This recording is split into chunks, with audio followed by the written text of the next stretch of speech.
А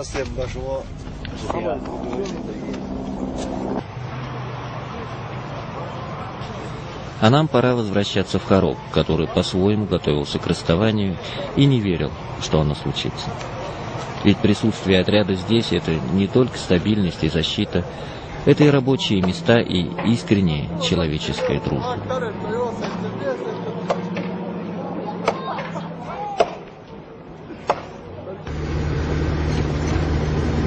Сегодня последнюю колонну провожали. Вчера последнее дежурство. Сегодня последняя колонна. Жалко расставаться. Царангида башка, да? Значит, судьба Бадахшана так. Ладно, иди. Спасибо. Ну, мы надеемся на лучшего. Может, скоро опять российские войска будут у нас в Бадахшане.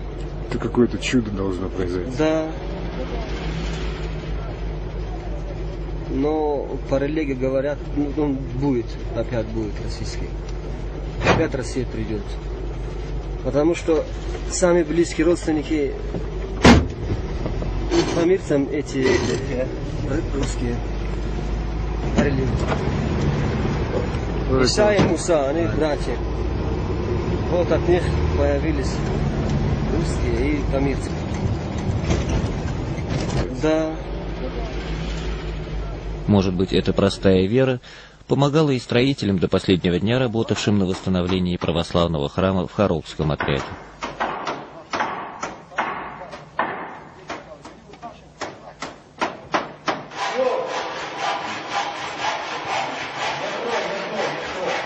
Он был заложен еще в 1905 году, когда каждый кирпич, каждую деревянную балку приходилось везти за многие десятки километров. Первые деньги на его строительство, немалую по тем временам сумму в 10 тысяч рублей, ассигновал полковник Елагин.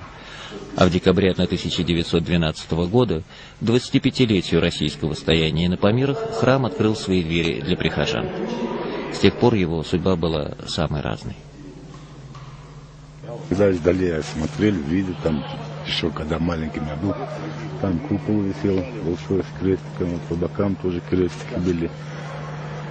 Потом, когда вот времена Союза все разрушали, там все побили и так далее, стала на этот, после церкви, как говорится, как проезжка для солдатов. Потом после еще подразина другая была, потом его бросили, вообще ни потолок, ничего от него не было, все разломали его.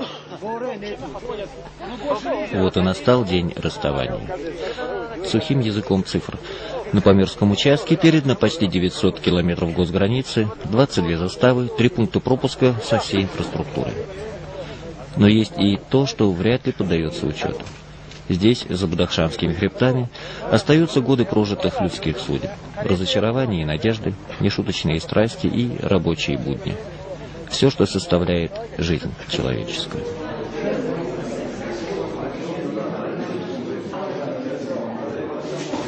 Вы знаете, я просто 15 лет в армии служила, и 9 лет служила в Хароге.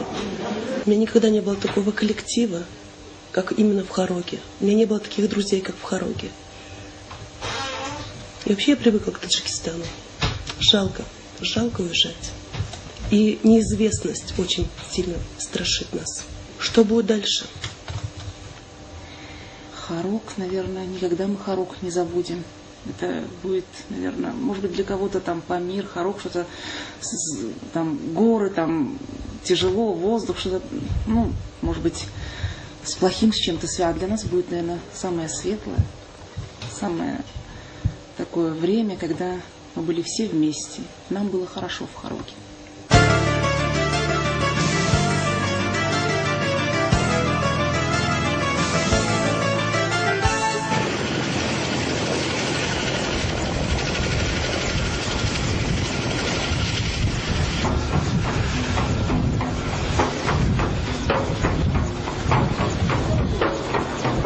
Товарищ генерал! старшего лейтенанта.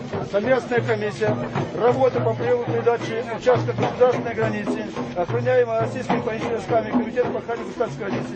Личный состав движимого недвижимого имущества завершила начальник штаба политического управления Геннадий Римулин.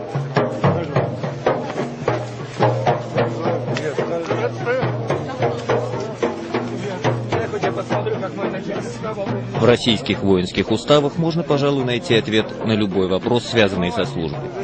Там обозначено все. От размеров солдатского котелка до полномочий командующего армией в крупных военных действиях. Но там нет ответа на вопрос, как проводить церемонию снятия государственного флага, если сражение не проиграно. Да и не было никакого сражения, а уходить приходится. Или это очередная улыбка истории? Охране государственной границы Республики Таджикистан, как южный рубеж стран Содружества независимых государств, был требованием времени.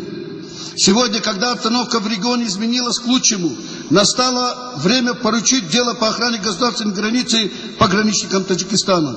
Тем более, образованная в годы независимости таджикская пограничная служба прошла большую школу на зрелость. Спасибо. И в этом неоценимую все, помощь оказывали российские. Первый учитель был русский, первый инженер был на помир русский. И все, что мы сегодня имеем, все это дела рук русского великого народа. Вы были великий народ и останетесь для нас великим народом. Вы наши старшие братья были и останетесь. Мы никогда вас не забудем. И скажем вам добрый путь, наши товарищи, наши братья. Передаем охрану границы в руки таджикских пограничников. Я надеюсь, что эти руки будут достаточно сильными, достаточно надежными, чтобы надежно охранять рубежи своей Родины. Уважаемые ветераны, о том, что мы достойно будем нести дальше службу по охране государственной границы на этом важном государственном участке.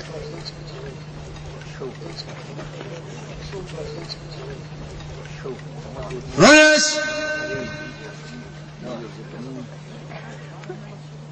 Смирно! Государственный флаг Российской Федерации снять!